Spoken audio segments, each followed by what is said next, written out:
Olá, sétimos anos, tudo bem com vocês? Eu sou a professora Rosilda, o nosso intérprete Natan, e nós estamos aqui hoje para falar sobre o Paraná espanhol. Vamos conhecer um pouco da história do nosso Paraná? Então veja, qual é o objetivo da nossa aula de hoje? Compreender como ocorreu a ocupação por parte dos espanhóis da província do Guairá no atual estado do Paraná. Veja, você lembra quais países assinaram o Tratado de Tordesilhas? Você sabe a quem pertencia o território que hoje é o estado do Paraná? Vamos saber? Então veja, o Tratado de Tordesilhas dividiu as terras, da América entre Portugal e Espanha. De acordo com esse tratado e com essa linha imaginária, a maior parte do território que hoje pertence ao estado do Paraná pertencia então à coroa espanhola. Então veja no mapa, vocês podem observar que praticamente só o litoral do Paraná pertencia aos portugueses, ao passo que todo o restante do interior pertencia à coroa espanhola. Tá? Então veja, qual foi a estratégia usada pela coroa espanhola para a ocupação do atual território do Paraná? Então nós vamos aprender nessa aula que a coroa espanhola instalou várias reduções jesuíticas, missões jesuíticas, para que ela pudesse tomar posse e manter a posse desse território que era dela por direito. Tá? Então aqui nós temos uma planta do que foi uma redução jesuítica no Guairá. Então veja, aqui nós temos uma imagem dos índios no estado do Paraná hoje. Então veja, conhecer a ocupação do território paranaense nos permite compreender como os povos originários foram dizimados. Tiveram suas terras invadidas, sua cultura violada, restando apenas pequenas reservas indígenas. Então ainda hoje no Paraná existem algumas reservas indígenas, mas são pouquíssimas. Então aqui, província do Guairá. Veja, o mapa está mostrando então o que era a província do Guairá, é toda essa parte colorida do mapa. Pertencia, então era chamada província do Guairá. No século XVI, a maior parte do território que atualmente corresponde ao estado do Paraná correspondia à província del Guairá, controlada pela coroa espanhola e era ocupada por índios tupis guaranis. A colonização espanhola, presente no atual território do Paraná, começou em meados do século XVI, quando a solução dada pelo governador do Paraguai, Domingos Martínez de Irala, foi a fundação de vilas na região. Tá? Então, é até interessante falar sobre isso, porque nós não temos muitos vestígios das reduções, então sabemos que na região da cidade de Guaíra, no Paraná, tinham ali reduções, mas elas estavam ligadas a povos que construíram reduções maiores, onde hoje é o Paraguai, que é outro país. Mas naquela época pertencia tudo à coroa espanhola. Depois da divisão, então, na verdade, o patrimônio histórico, se nós podemos falar assim, ficou onde hoje é o Paraguai. E aqui no Paraná nós temos poucos vestígios dessas reduções. Tá? Então vamos para a nossa primeira atividade. Por que no século XVI a maior parte do estado do Paraná correspondia à província do Guairá? Vocês vão copiar essa questão no caderno de vocês, vão responder e nós voltamos com a correção.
Vamos fazer a correção da nossa atividade? Então veja, por que no século XVI a maior parte do estado do Paraná correspondia à província do Guairá? De acordo com o Tratado de Tordesilhas, praticamente todo o território do atual estado do Paraná pertencia então à coroa espanhola, tá? Então veja, em 1541, Álvares Nunes Cabeça de Vaca iniciou a tomada simbólica do rio Paraná. Veja, o Cabeça de Vaca foi o primeiro a chegar na região da foz do Rio Iguaçu, ou seja, onde há as cataratas. Foi ele que descobriu toda aquela maravilha, né? Chegou até lá, obviamente, para tomar posse dessas terras, né? Então, olha o que diz aqui, ó. Em nome da Espanha, em 1554, né, iniciaram a fundação da Vila de Otiveiros, na região da Foz do Rio Iguaçu. Essa cidade foi o primeiro assentamento permanente em que os espanhóis fundaram em território paranaense, sendo depois transferido para uma vila mais próxima daquela região. Este novo lugar recebeu então o nome de Cidade Real del Guairá, que é na região de Guaíra. Então aquela região ali, e veja a importância dos rios, né? Se nós analisarmos pelo mapa, nós vamos ver que eles foram seguindo os rios e aí foram descobrindo, tomando posse e montando esses assentamentos. Tá? O rio era o caminho. Por quê? Porque a gente está falando de um período em que tudo era mata e floresta. Então o rio era o caminho mais fácil para eles irem avançando para o interior. Tá? Então veja, no ano de 1579, o capitão Rui Dias de Malgarejo iniciou a fundação da cidade de Vila Rica. Olha ali no mapa onde que é, já é mais ou menos no meio ali do estado do Paraná, né? Vila Rica do Espírito Santo. A cidade de Vila Rica do Espírito Santo se tornou um importante centro de escravidão indígena, que é um outro aspecto, então, desse período, né? Porque vamos lembrar que, a princípio, nos engenhos, inclusive de cana-de-açúcar, eles usavam mão de obra indígena. Só posteriormente passaram, então, a trazer os africanos para serem escravizados aqui.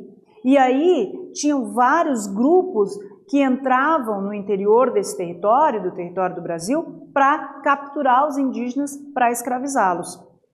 E do outro lado estavam os jesuítas, que organizavam as reduções para catequizar os índios, ensiná-los a ler, a escrever, a cristianizar eles. Então eles passavam a ser cristãos, né, adotavam a fé católica, só que nessas reduções esses índios estavam protegidos, não eram escravizados como nos engenhos de açúcar. Tá? Vamos para a nossa próxima atividade. Como se deu a tomada do Rio Paraná pela coroa espanhola? Então vocês vão copiar essa atividade no caderno de vocês, vão responder e nós voltamos com a correção.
Vamos fazer a correção dessa atividade, pessoal? Então, como se deu a tomada do Rio Paraná pela coroa espanhola? Em 1541, o conquistador Álvaro Nunes Cabeça de Vaca iniciou a tomada simbólica do Rio Paraná e em 1554 iniciaram a fundação da Vila de Otiveiros na região da Foz do Rio Iguaçu. É fácil, né, quando a gente fala assim, lembrar que é na região de Foz do Iguaçu hoje, da cidade de Foz do Iguaçu e da cidade de Guaíra, que foram formados então esses primeiros vilarejos, tá? Pela coroa espanhola. Veja, as reduções do Guairá localizavam-se na região oeste do Paraná, né? Essas terras eram ocupadas por encomendas. Eram o que essas encomendas, né? As haciendas onde tinham os encomendeiros que usavam o trabalho dos indígenas, né? Então, os espanhóis, eles acabaram se apropriando do modelo de trabalho dos indígenas, que era a mita e a encomenda. Então, nessa região haviam essas encomendas, né? Pelas cidades então espanholas de Cidade Real em 1550 e Vila Rica do Espírito Santo em 1570. As reduções protegiam os nativos tanto dos encomendeiros espanhóis quanto dos bandeirantes paulistas. Então, lembram o que eu falei, né? Veja, nas reduções os índios estavam protegidos, porque tanto havia exploradores espanhóis que queriam explorar o trabalho dos indígenas, né? Como haviam os bandeirantes paulistas que queriam também pegar esses índios e trazer para escravizar nos engenhos de açúcar. Então, os padres jesuítas acabaram se posicionando contra a escravidão dos indígenas, o que acabou facilitando a vinda de mais escravos para serem escravizados aqui no Brasil, tá?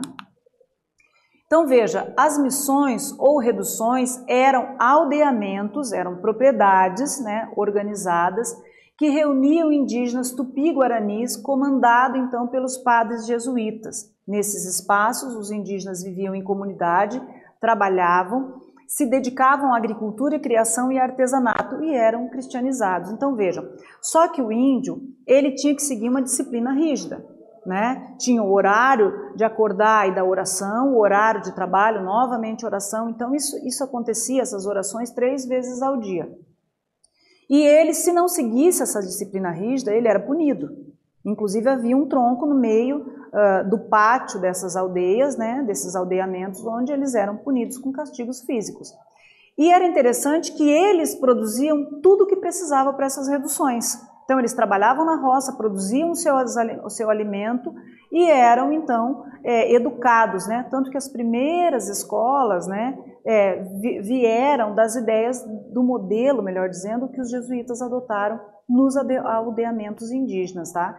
Então eles recebiam educação, mas tinham que trabalhar e produzir o que eles precisavam consumir. E estavam ali protegidos, né?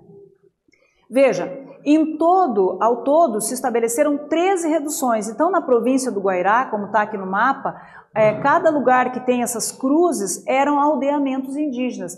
Eram reduções jesuíticas montadas, né, para ali catequizar os índios, porque, na verdade, uma das premissas da colonização era trazer a fé cristã.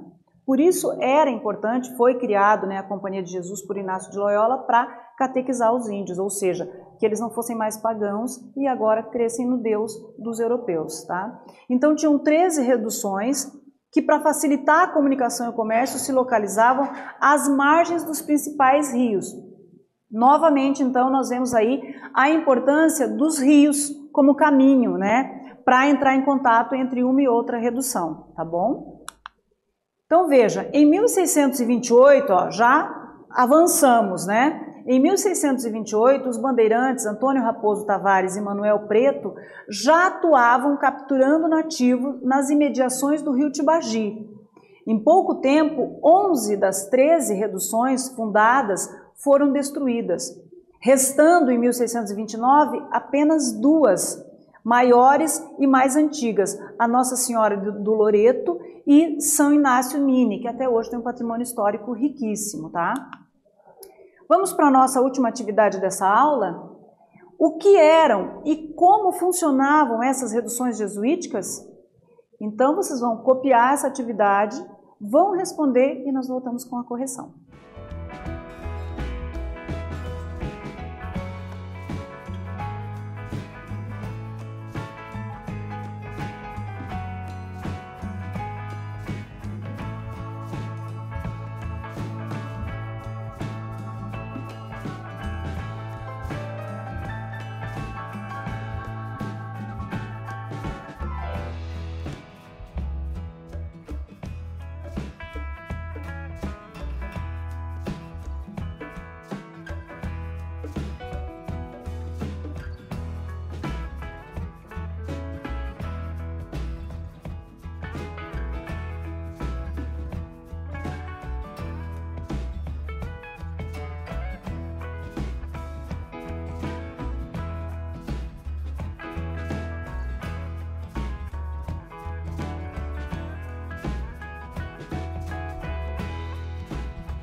Vamos fazer a correção da atividade? Então veja, o que eram e como funcionavam as reduções jesuíticas, né?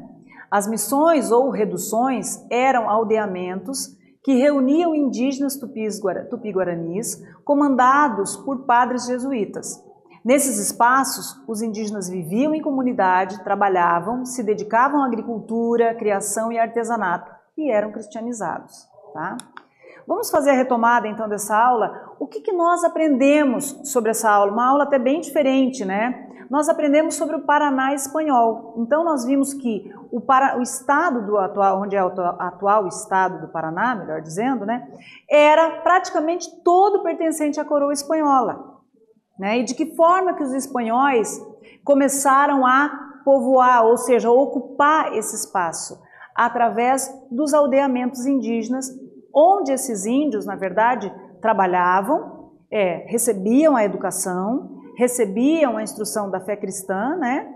E também eram protegidos tanto dos encomendeiros espanhóis como dos bandeirantes paulistas, né? Então veja, só que aí na verdade, posteriormente a gente sabe que Portugal foi ocupando essa região, né?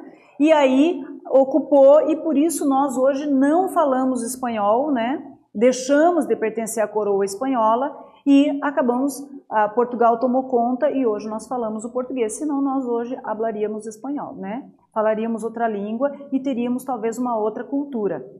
Né? Mas é interessante saber que lá no início nós não pertencíamos a Portugal, só o litoral do Paraná, o restante todo era pertencente à coroa espanhola. Então veja, dessa forma nós encerramos a nossa aula de hoje, eu espero que vocês tenham gostado, tá? E até a próxima.